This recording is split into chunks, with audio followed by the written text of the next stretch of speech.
Sudah seminggu penuh hujan tak berhenti. Bagi sebagian orang, hujan itu menenangkan.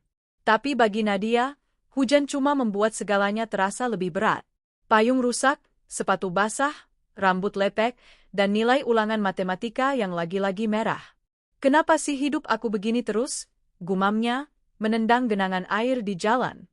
Sesampainya di rumah, ibunya sudah menunggu di ruang tamu, dengan wajah lelah dan tangan masih menggenggam tagihan listrik.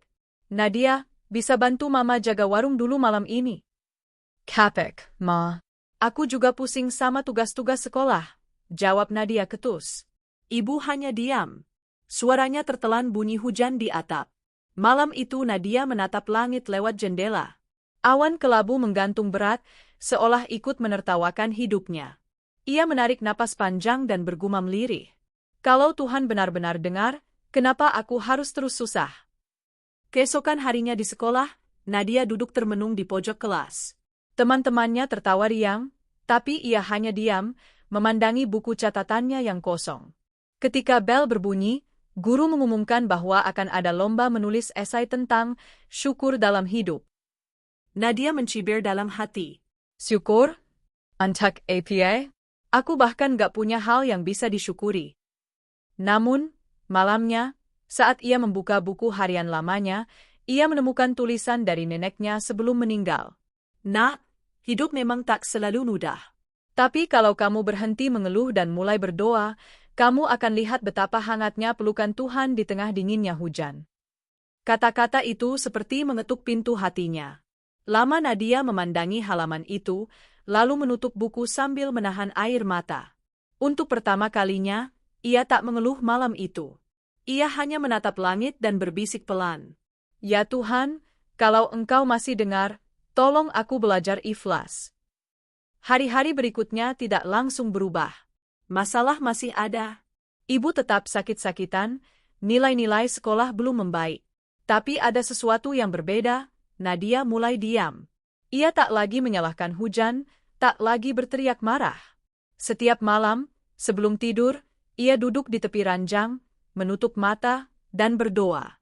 Kadang dengan suara serak, kadang hanya dalam hati. Terima kasih untuk hari ini, meski sulit, begitu bisiknya. Suatu pagi, ibunya tersenyum lemah sambil berkata, Kamu kelihatan beda, NAK. lebih tenang. Nadia tersenyum. Aku cuma belajar berhenti ngeluh, Ma.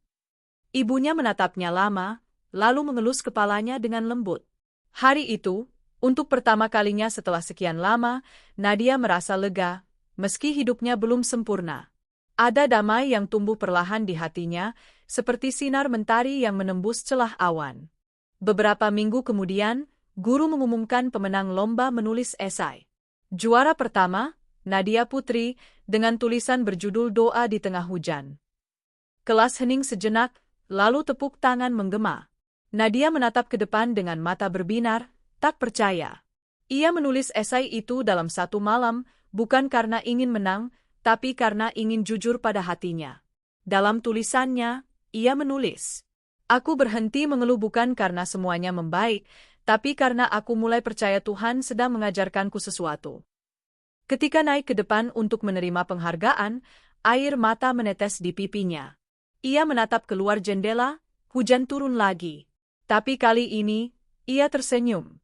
Malam itu, Nadia pulang membawa sertifikat dan hadiah kecil.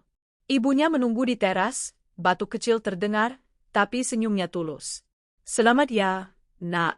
Nenek pasti bangga." Nadia memeluk ibunya erat. "Aku juga bangga punya Mama.